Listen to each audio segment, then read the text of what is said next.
YS షర్మిలకు ప్రాణహాని ఉందా? షర్మిలకు ఎవరితో ముప్పు? షర్మిలకు భద్రత పెంచాలని డిమాండ్లు పదే పదే ఎందుకు వ్యక్తమవుతున్నాయి?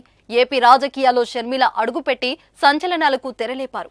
పీసీసీ పగ్గాలు అందుకున్నాక దూకుడుగా ముందుకు వెళ్తున్నారు. సొంత అన్నాని చూడకుండా సీఎం జగన్మోహన్ రెడ్డితో పాటు వైసీపీ ప్రభుత్వాన్ని ఉతికి ఆరేస్తున్నారు.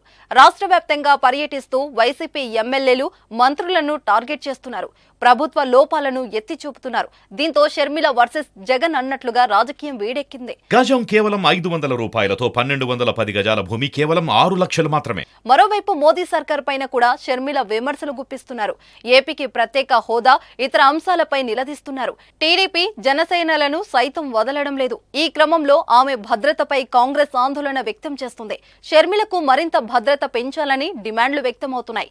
కాంగ్రెస్ తో పాటు పలువురు టీడీపీ నాయకులు ఇదే విషయాన్ని చెప్పడం ఉత్కంఠ రేపుతుంది. 10 రోజుల కిందట కూడా తనకు భద్రత పెంచాలని ఏపీ డీజీపీకి లేఖ రాసినా ఎటువంటి స్పందన రాలేదు. మళ్లీ తాజాగా కాంగ్రెస్ నాయకులు షర్మిలకు భద్రత పెంచాలని సోషల్ మీడియా వేదికగా డీజీపీని కోరారు. ప్రస్తుతం కాంగ్రెస్ కార్యకర్తలతో సమావేశాల కోసం షర్మిల రాష్ట్ర వ్యాప్తంగా విస్తృతంగా పర్యటిస్తున్నారని, కొన్ని చోట్ల ఉద్రిక్తత పరిస్థితులు ఏర్పడుతున్నాయని రఘువీరారెడ్డి, సుంకర పద్మశ్రీ వివరించారు.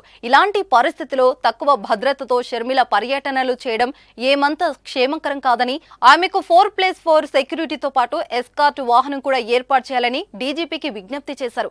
గతంలో షర్మిలకు తెలంగాణ ప్రభుత్వం 4+4 సెక్యూరిటీ ఏర్పాటు చేసింది. అయితే ఆమె అక్కడి నుంచి ఏపీకి షిఫ్ట్ అవ్వగా దానిని జగన్ సర్కార్ 1+1 కు తగ్గించింది.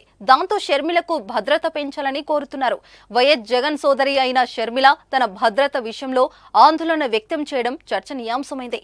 షర్మిలకు ముప్పు ఎవరితో అన్న అంశం ఇప్పుడు ఉత్కంఠ రేపుతుంది. మరి వస్తున్న డిమాండ్ల మేరకు ఏపీ డీజీపీ ఎలాంటి నిర్ణయం తీసుకుంటారో చూడాలి.